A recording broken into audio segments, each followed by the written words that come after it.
Hello friends, வணக்கம். Welcome back to my channel. இன்றைக்கி நம்ம பார்க்க இருக்கிற சிறப்பு பதிவு அமாவாசை என்று நம்ம செய்யக்கூடிய திருஷ்டி கழிப்பை பற்றியது தான். அதுக்கு முன்னாடி இந்த மாதத்தில் வரக்கூடிய அமாவாசையை பற்றி நம்ம தெரிஞ்சுக்கலாம். இதான் நம்ம சேனலில் நீங்கள் ஃபஸ்ட் டைம் பார்க்குறீங்க அப்படின்னா மறக்காமல் லைக் அண்ட் சப்ஸ்கிரைப் பண்ணி உங்கள் சப்போர்ட் பண்ணுங்கள். நம்ம சேனலில் தொடர்ச்சியாக எளிமையான முறைகளில் பூஜைகள் எப்படி நம்ம வீட்டிலையே பண்ணணும், ஆன்மீக குறிப்புகள், அந்த மாதிரி தினசரி நம்ம வாழ்க்கைக்கு தேவையான நல்ல விஷயங்களை நம்ம தொடர்ச்சியாக பதிவு பண்ணுறோம். உங்களுடைய சப்போர்ட்ஸையும் நமக்கு மறக்காமல் தெரியப்படுத்துங்க. வாங்க நம்ம இப்போ வீடியோக்குள்ளே போகலாம். இந்த மாதம் தை மாதத்தில் வரக்கூடிய அமாவாசை பிப்ரவரி 9 வியாழக்கிழமை காலை 8 மணியிலிருந்து அன்றைய நாள் முழுவதும் நமக்கு அமாவாசை தான். அடுத்த நாள் காலையில் 4:30 வரைக்கும் அமாவாசை இருக்கிறது. நம்ம வியாழக்கிழமையே அமாவாசை திதிக்கு உண்டான பூஜைகளையும் முன்னோர் வழிபாடுகளையும் தாராளமாக நம்ம செய்யலாம். மாதந்தோறும் வரக்கூடிய எல்லா அமாவாசைகளிலும் உங்களால் பித்ரு பூஜை, அதாவது முன்னோர் வழிபாடு செய்ய முடியாமல் போனாலும், ஏன்னா இப்போ இருக்கிற காலகட்டத்தில் அவசர உலகத்தில் மாதந்தோறும் நம்மளால் செய்ய முடியாது. கணவன் மனைவி 2 பேரும் வேலைக்கு போகிறாங்க, இல்லை வயதானவர்களாக இருக்கலாம் கணவன் மனைவி, அவங்களுடைய முன்னோர்களுக்கு அவங்க பூஜைகள் செய்கிறது எல்லா மாதமும் தொடர்ச்சியாக அவங்களால செய்ய முடியலன்னா கூடயும் ஒரு வருடத்தில் வருகிற ஆடி அமாவாசை, புரட்டாசி அமாவாசை மற்றும் இந்த தை அமாவாசைகளில் மறக்காமல் நம்ம வீடுகளில் நம்மளுடைய முன்னோர்களை மனதில் நினைத்து பூஜைகள் செய்வது நமக்கு ரொம்ப ரொம்ப நல்லது. அது மட்டும் இல்லை, நம்ம செய்கிற இந்த பூஜைகளால் நம்மளுடைய முன்னோர்களுடைய பாவங்கள் எல்லாம் தீர்ந்து அந்த ஆன்மாவாகப்பட்டது நிச்சயம் நற்கதி அடையும் என்பது ஒரு நம்பிக்கை. இந்த அமாவாசை நாட்களில் நாம் செய்யக்கூடிய திதி தர்ப்பணங்களால் அவர்களுடைய ஆத்மா புண்ணியம் அடையும் அப்படின்றதும் ஒரு நம்பிக்கை. நம்ம இறைக்கக்கூடிய எள்ளும் தண்ணீரும் அந்த ஆன்மாக்களுக்கு எப்படியாவது உணவாக சேரும், அந்த தேவதைகளால் அது சேர்க்கப்படும். ஆகையால் நீங்கள் மறக்காமல் முன்னோர் வழிபாடுகள் செய்கிறவங்க இந்த அமாவாசை திதியிலையும் தவறாமல் செஞ்சிடுங்க. அமாவாசை தினத்தோட முக்கிய சிறப்பு முன்னோர் வழிபாடு. அதை எப்படி செய்யணும்னு சொல்லிட்டு நம்ம பார்த்தோம்.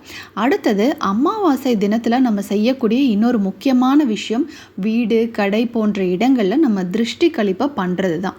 இதுக்கு ஏன் அவ்வளோ விசேஷம், அன்றைய நாட்களை நம்ம ஏன் செய்கிறோம் அப்படின்னா, அதாவது அமாவாசை, பௌர்ணமி போன்ற குறிப்பிட்ட நாட்களில் பூமியில் இயற்கையாகவே ஈர்ப்பு சக்தி ரொம்ப அதிகமாக இருக்கும்.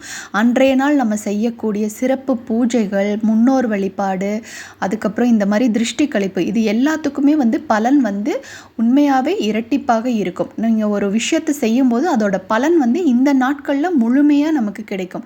முன்னோர் வழிபாடு செய்யும்போது அதோட பலனை நம்ம முழுமையாக அனுபவிக்க முடியும். அதே போல் திருஷ்டி கழிப்பு எடுப்பது எதற்காக, நம்ம உடம்பில் நம் மனதில் இருக்கக்கூடிய எல்லா எதிர்மறை ஆற்றலையும் நம்ம விளக்கணும் அப்படிங்கிறதுக்காக. அந்த பலன் அமாவாசை தினத்தில் செய்யும்போது திருஷ்டி கழிப்பு முழுமையாக இருக்கும். அதனால் மட்டுமே இந்த குறிப்பிட்ட நாட்களை நம்ம திருஷ்டி கழிப்புக்கு ரொம்ப விசேஷமாக நம்ம பயன்படுத்திக்கிட்டு வரோம். முக்கியமாக வீடு மற்றும் கடைகளில் அமாவாசை அன்னைக்கு நம்ம திருஷ்டி எடுப்பதை பல காலமாகவே நம்ம செஞ்சுக்கிட்டு வரோம். பூசணிக்காயில் திருஷ்டி எடுக்கிறது, தேங்காயில் திருஷ்டி எடுக்கிறது, எலுமிச்சம்பழத்தை பயன்படுத்தி திருஷ்டி எடுக்கிறது, இது எல்லாமே நம்ம இன்னும் நம்ம வழக்கத்தில் பயன்படுத்திட்டு தான் இருக்கோம். பொதுவாக அமாவாசையில் எல்லா வகை பூசணிக்காயும் திருஷ்டிக்கு உடைப்பது கிடையாது. அதில் குறிப்பிட்டு சொல்லணுன்னா அந்த சாம்பல் நிற வகையை சேர்ந்த பூசணிக்காயை தான் கண் திருஷ்டிக்காக நம்ம பயன்படுத்துவோம். புது வீடு கட்டி அதற்கு கிரகப்பிரவேசம் பண்ணும்போதும் சரி, புது வீட்டுக்கு பூஜைகள் போடும்போதும் சரி, நிலைவாசல் வைக்கும் போதும் சரி, இல்லை ஒரு வியாபார கடைகளை அவங்க திறக்கும் போதும் சரி, முக்கியமாக பயன்படுத்துறது பார்த்திங்கன்னா இந்த சாம்பல் நிற பூசணிக்காயை தான் திருஷ்டி கழிப்பிற்காக பயன்படுத்துவாங்க. பொதுவாக ஒருத்தருக்கோ இல்லை ஒரு வீட்டில் இருக்கிறவங்களுக்கோ கண் திருஷ்டி இருக்குன்றத நம்ம ஒரு சில அறிகுறிகள் வச்சு நம்ம தெரிஞ்சுக்கலாம். அந்த வீட்டில் பார்த்திங்கன்னா எப்போவுமே ஒரு சந்தோஷமான சூழல் இல்லாமல் எல்லாரும் ஒரு மனக்கசப்புடன் இருக்கிறது, திடீர்னு சண்டை சச்சரவுகள் வருவது, நல்லா இருந்துகிட்ருப்பாங்க, அவங்களுக்கு நிறைய தொழில் நஷ்டம் வரலாம், இல்லை விபத்துகள், சின்ன சின்ன உடல் உபாதைகளால் அவங்க நிலை குலைந்து போயிடுற மாதிரி இருக்கலாம். இது எல்லாமே ஒருவித எதிர்மறை ஆற்றல் நம்ம மேலேயோ நம்ம குடும்பத்து மேலேயோ படுறதுனால தான் இதெல்லாம் நடக்குது. இந்த மாதிரி அறிகுறிகளை நீங்கள் பார்த்துட்டீங்க அப்படின்னா, இப்போ நான் சொல்ல போகிற சில விஷயங்களை நீங்கள் கடைப்பிடித்து வரும்போது நிச்சயம் உங்களுக்கு ஒரு நல்ல மாற்றம் கிடைக்கும். நிறைய பேர் சொல்லி நான் கேள்விப்பட்டிருக்கேன், கோயிலுக்கு போகணும்னு நினைக்கிறோம், ஆனால் அது ஏதோ ஒரு காரணத்தால் தள்ளி போய்க்கிட்டே இருக்குது. இந்த மாதிரி நம்ம நினைக்கிற எந்த ஒரு நல்ல விஷயத்தையும் இல்லை ஒரு பரிகாரம் பண்ணணும்னு நினைப்போம், அந்த கோயிலுக்கு போய் வழிபாடு பண்ணணும்னு நினைக்கும். இது எல்லாம் வந்து நமக்கு தடைப்பட்டு கொண்டே இருக்கும். இந்த தடைகள் எல்லாம் நிவர்த்தி ஆகணும் அப்படின்னா நீங்கள் இப்போ இந்த பரிகாரங்களை எளிமையாக உங்கள் வீட்டில் செஞ்சுக்கோங்க. நிச்சயம் அதில் ஒரு நல்ல மாற்றத்தை நீங்கள் பார்ப்பீங்க.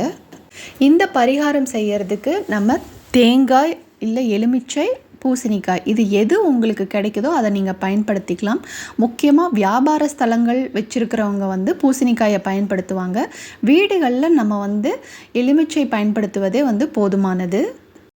திருஷ்டி கழிப்பிற்கு நீங்கள் எந்த பொருளை பயன்படுத்த போகிறீங்களோ அது வந்து பூசணிக்காய், தேங்காய், எலுமிச்சை எதுவாக இருந்தாலும் அமாவாசை அன்று காலையில் அதை சுத்தம் செய்து பூஜை அறையில் சாமி படத்திற்கு கீழே வச்சிடணும். அது பக்கத்துலேயே பார்த்திங்கன்னா கொஞ்சமாக சொம்பில் வந்து மஞ்சள் தூள் போட்டு நிரப்பி அதையும் வைத்து விட வேண்டும். நம்ம திருஷ்டி எடுப்பதற்கு சரியான நேரம்னு பார்த்தா அமாவாசை அன்னைக்கு பகல் 12 மணி, அப்படி இல்லைன்னா மாலை 6 மணிக்கு விளக்கேற்றி விட்டு நம்ம பூஜைகள் முடிச்சுட்டு நீங்கள் வந்து திருஷ்டி கழிப்பை செய்யலாம். இந்த 2 நேரத்தில் உங்களுக்கு எந்த நேரம் வந்து வசதியாக இருக்குமோ அந்த நேரத்தில் நீங்கள் இந்த பரிகாரங்களை செய்வது ரொம்ப நல்லது.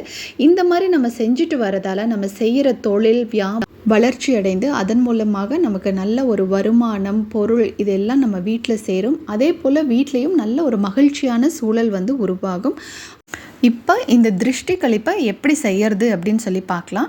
ஃபஸ்ட்டு நம்ம பூசணிக்காயை நம்ம திருஷ்டி கழிப்புக்கு பயன்படுத்துகிற மாதிரி இருந்தால் பூசணிக்காயில் நடுவில் துளையிட்டு மஞ்சள், குங்குமம் அதில் சேர்த்துட்டு 9 ரூபாய் காசுகள், அதாவது ஒவ்வொரு ரூபாய் காசுகளை 9 ரூபாய் காசுகளை அந்த துளையில் போட்டு மஞ்சள் தண்ணீரை தெளித்து வாசலில் வச்சிட வேண்டும்.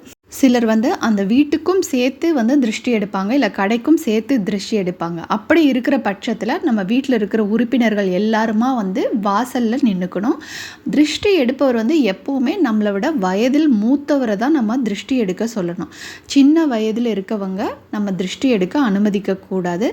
திருஷ்டி எடுக்க போகிறவர் கட்டாயம் வந்து கையில் வந்து வலது கையிலையோ இடது கையிலையோ அவங்க வந்து கருப்பு கயிறு கட்டிக்கொள்வது ரொம்ப நல்லது. அப்படி இல்லை அப்படின்னா ஏதாவது ஒரு கோயில் கயிறு அவங்க கையில் இருக்கிறது ரொம்ப முக்கியம். அது மட்டும் இல்லை, திருஷ்டி எடுப்பதற்கு முன்னாடி நெத்தியில் திருநீர் அணிந்து கொள்வதும் ரொம்ப முக்கியம். இதெல்லாம் ஏன் முக்கியம் அப்படின்னா நம்ம எல்லாருடைய திருஷ்டியையும் ஈர்த்து அவர் வந்து வெளியில் அதை அனுப்புகிறாரு. அப்படி இருக்கிற பட்சத்தில் நம்மளுடைய திருஷ்டிகளை ஈர்த்து அவருக்கு இதனால் எந்த ஒரு பிரச்சனையும் வரக்கூடாது என்பதற்காக தான் நம்ம வந்து என்ன சொல்கிறோம், அவங்க இந்த கருப்பு கயிறு மற்றும் திருநீர் அணிந்து கொள்வது ரொம்ப முக்கியம்னு சொல்கிறோம். இதே நம்ம சில பேர் பார்த்துருப்போம், வேறொரு நபரை வச்சு திருஷ்டி எடுப்பாங்க. அவங்களுக்கு வந்து பணமாகவோ ஏதாவது ஒன்று கொடுத்து அனுப்பிடுவாங்க.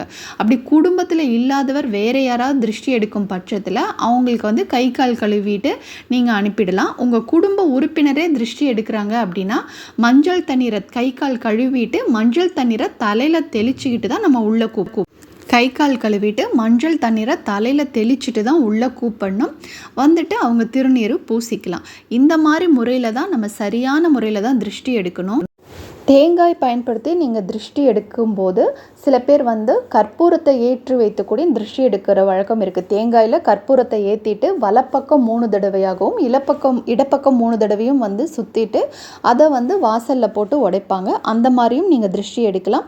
சில பேர் எலுமிச்சம்பழத்தால் திருஷ்டி எடுப்பாங்க. அதுவும் வலப்பக்கம் 3 தடவை இடப்பக்கம் 3 தடவை திருஷ்டி கழிச்சிட்டு எலுமிச்சம்பழத்தை மிதித்து அதை 2 இதாக பிரித்து அதை வந்து எதிரெதிர் திசையில் போட்டுட்டு நம்ம வந்துடுவோம்.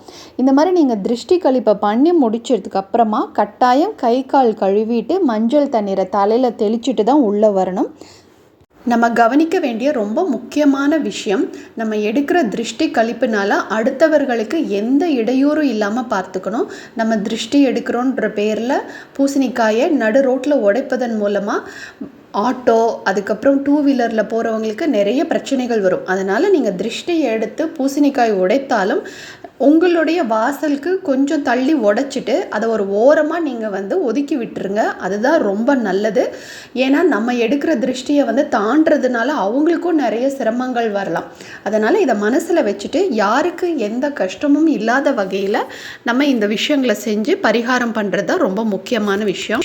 ஸோ இந்த வீடியோ உங்களுக்கு பிடிச்சிருந்ததுன்னா மறக்காமல் என்னோடய சேனலை லைக் அண்ட் சப்ஸ்கிரைப் பண்ணுங்கள் ஃப்ரெண்ட்ஸ். உங்களுடைய கமெண்ட்ஸ் எதுவாக இருந்தாலும் கமெண்ட் செக்ஷனில் தெரியப்படுத்துங்க. நன்றி, வணக்கம்.